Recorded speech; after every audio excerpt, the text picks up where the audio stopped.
Hi, I'm Tony Daniels, and I'm the Luke 10 coordinator for the southeast region of the States as well as for the Spanish-speaking world currently. And today I want to talk to you a little bit about how to start a self-propagating revolution of joy and what that has to do with the 10-2B prayer. And why am I talking about a self-propagating revolution of joy? And I want to talk a little bit about that because joy is the amazing sensation you get when someone's glad to be with you.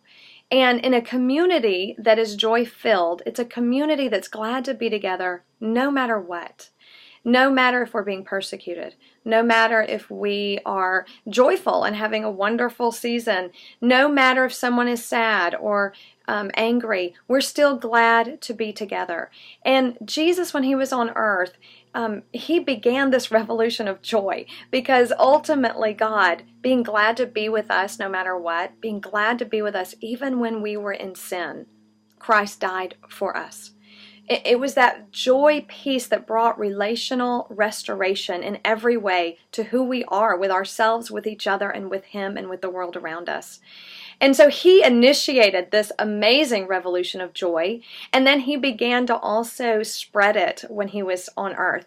And I think that He's invited all of us into that mission of His to bring this revolution of joy, of relational restoration in its entirety to us in communities and small families on this planet. So how do we participate in this amazing revolution of joy, and how does it become self-propagating?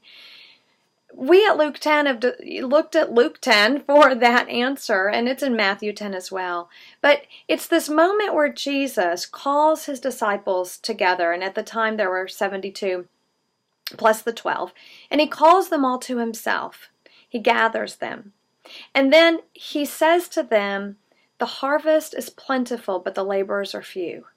Beseech the Lord of the harvest to send out laborers into His harvest."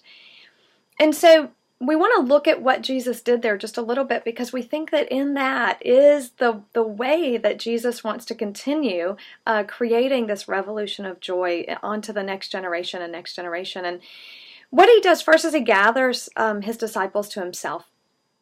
In Luke 10 and Church 101, we have trained you to listen to each other's hearts and to listen to God, to check in with each other and to listen to Jesus in community together. And so that's this piece of Jesus gathering you to Himself. That's why it's so important, because He's going to gather you because He's going to tell you His perspective. And His perspective with these disciples blew them away, I'm sure, because it was totally different than anyone else's perspective of what was happening in the world in that day. When you looked out in the world during that time, you saw wars, and you saw the Romans abusing people, and you saw the church being abusive as well, the Jewish priests and people being somewhat abusive to the people. It was not a peaceful environment at all. But yet Jesus looked out and He saw that the harvest was plentiful. And so one of the questions that we ask about His perspective is, what was He seeing, and what was that harvest that He saw? And I believe that He was seeing this complete restoration, this relational restoration that is people being able to share on a heart level with each other and connect on a heart level with each other, and people in community being able to sense their Creator together and God and hear from Him, and then move forward, bringing that very shalom into the world around them. Jesus looked out and He saw the harvest is full. There are vibrant families of Jesus just waiting to happen all over the planet right now. But there's not enough laborers to help teach them how to do that, to show them how to relate to me, to share with them how to do that. So His perspective was amazing. So we gather to Jesus. We hear His perspective that, yeah, it's the harvest is ripe. There are people everywhere just waiting to know how to connect to each other and how to connect with me, how to become vibrant families of Jesus. And then He sent the disciples and He told them to pray. He commanded them, beg the Lord of the harvest to send more workers. And somehow that's our work. That's what we're supposed to do, is beg God to send workers into the harvest that He sees that's there. So it's a work that initiates with Jesus and continues with God and the Holy Spirit, and we're somehow invited to participate in that by praying that prayer, which makes our hearts very anticipatory, anticipating that God is going to bring people that He has planned. So who are these laborers? And we look at two specific laborers. One is a person who wants to be a vibrant family of Jesus. They're emotionally prepared, they're emotionally healthy, and they're ready for relational restoration in every way, with themselves, with each other, and with Jesus communally. They just don't know how yet.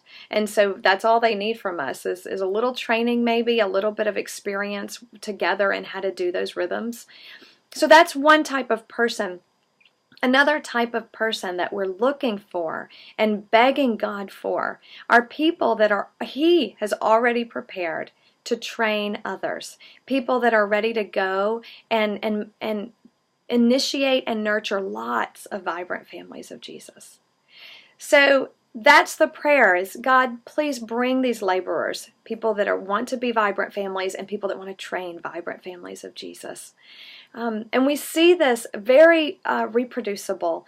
And what do we teach them when we find them, when these leaders come to us, when God brings them our way? We teach them how to check in, we teach them how to listen, and we teach them how to pray 10-2-B.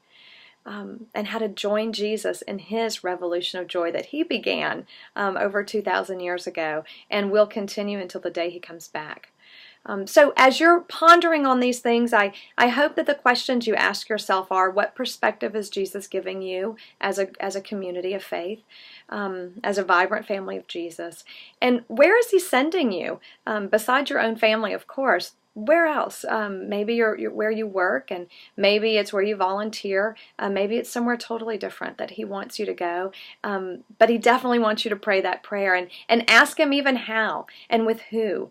And again, it begins with being gathered to Him and talking to Him about all these things, talking to the coach about all of these things. So we hope that this lesson is not a burden to you, that this prayer is not something you feel obligated to do, but you feel invited into something so much bigger than ourselves. That's really a joy because we get to see God at work. It's amazing.